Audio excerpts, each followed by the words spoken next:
Hi, I'm a chemical engineer and I will explain how to remove limescales easily. And after that, I will explain what happens exactly in a chemical reaction viewpoint. Okay, how to remove limescales.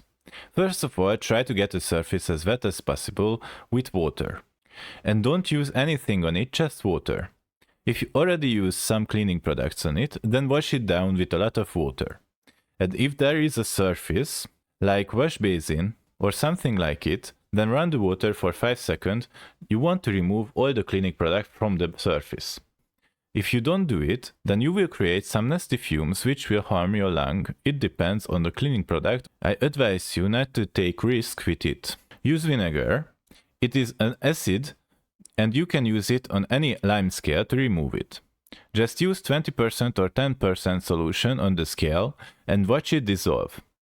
If that's not possible, then wet a sponge with it and try to wet the surface with a vinegary sponge. You wait for some seconds and wash the surface with clean water. And wipe it with clean cloth. It is not optional to wipe the surface dry. If you let it on, then you will have to deal with some salty surface, which will damage your metal or plastic parts, and it will look dirty. Okay, now I explain the basics. So I will explain what happens in a molecular level. If you have the limescale, what that is calcium carbonate and magnesium carbonate, which are hardly soluble in water.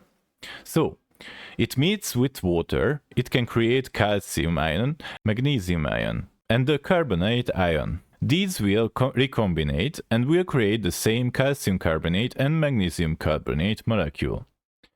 With water, you can wash it, but it is hardly solvable, so it will remove it really slowly.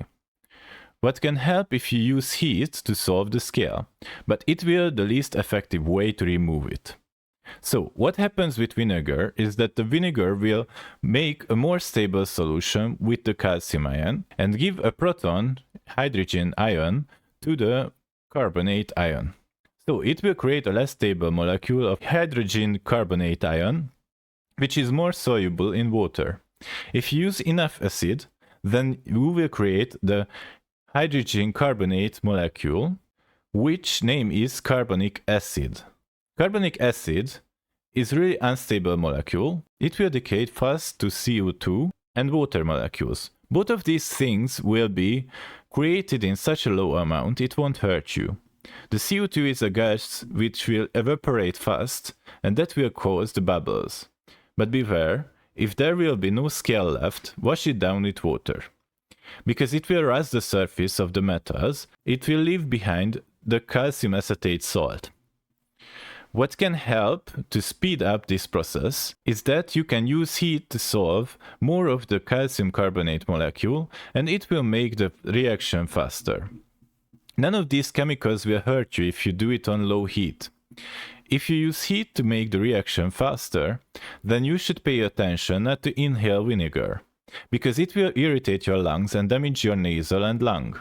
For this process, you can use almost any acid, like hydrochloric acid or lemon juice.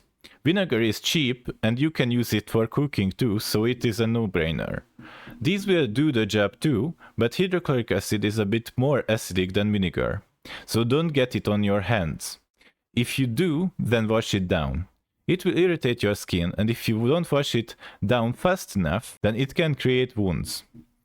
This will happen with vinegar and lemon juice too, but on a much slower pace. The easiest way to avoid this is to use plastic gloves and sponge to clean the surface. This is the process of cleaning with acids. I will explain the other cleaning products in another video. Bye!